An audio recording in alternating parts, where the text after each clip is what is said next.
జగన్ ముఖ్యమంత్రిగా పనిచేసిన రోజుల్లో ఆయనకి పిఆర్ఓ. అంతకుముందు ఒక జర్నలిస్ట్, సీనియర్ జర్నలిస్ట్ శ్రీహరి. యాక్చువల్‌గా పెన్ స్కిల్‌లో అంటే వార్తలు రాసే క్రమంలో ఎక్స్‌పర్టైజేషన్ కొంతమందికే ఉంటది. ఏం జరిగిందో అది రిపోర్ట్ చేసేవాళ్ళు ఒకటైతే, దానిని చమక్కులతో అందరికీ అర్థమయ్యేలాగా చెప్పడంలో సిద్ధహస్తుడు తను. అందుకనినే జగన్‌కి పీఆర్ఓగా ఆ తర్వాత తను ముఖ్యమంత్రి అయిన తర్వాత దగ్గర పెట్టుకున్నటువంటి సందర్భం. ఈవెన్ ముఖ్యమంత్రి పదవి నుంచి దిగిపోయిన తర్వాత కూడా పార్టీ పరమైనటువంటి డిజిగ్నేషన్ ఇచ్చి అక్కడ తనతోనే పెట్టుకున్నాడు జగన్మోహన్ రెడ్డి శ్రీహరిని. ఆయన ఇప్పుడు వైఎస్ఆర్ కాంగ్రెస్ పార్టీ మీడియా విభాగం కార్యదర్శిగా పనిచేస్తున్నారు.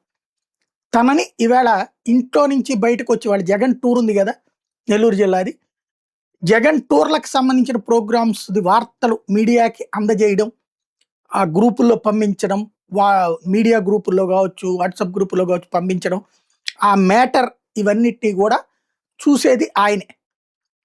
ఇవాళ జగన్ టూర్‌కి సంబంధించిన ఆ ఏర్పాట్లో ఉండగా అకస్మాత్తుగా ఆయన మీదన ఇంట్లో నుంచి బయటకొచ్చిన వ్యక్తిని పోలీసులు గబక్కన వచ్చి నిర్బంధించడం అన్నటువంటిది జరిగింది. ఏంటయ్యా కేసు అంటే, గతంలో ఎప్పుడో ఎలక్షన్స్‌కు ముందు 'నారాసుర రక్త చరిత్ర' అన్నటువంటిది అప్పట్లో 'సాక్షి' వార్త రాసింది గదా! చంద్రబాబు చేతిలో గొడ్డలన్నటువంటిది ఫోటో. ఆ లెక్కన జగన్మోహన్ రెడ్డి చేతిలో గొడ్డలతో ఎన్ని ఫోటోలు ఇప్పటికీ సోషల్ మీడియాలో ఉంటాయో తెలీదు. బట్ ఏం కేసు కాదు. చంద్రబాబు చేతిలో అప్పుడు పెట్టినటువంటి ఆ కేసులో ఆ ఫోటోని సృష్టికర్త లేకపోతే అట్లాంటి వార్త ఈయనే అంటూ, ఈయన మీద ఇప్పుడు కేసు పెట్టారు. వాస్తవంగా అప్పట్లో ఈయన కేవలం పీఆర్ఓ బాధ్యతలే. ఇప్పుడు ఇంకేం ఆరోపణలు చేస్తారో తెలీదు.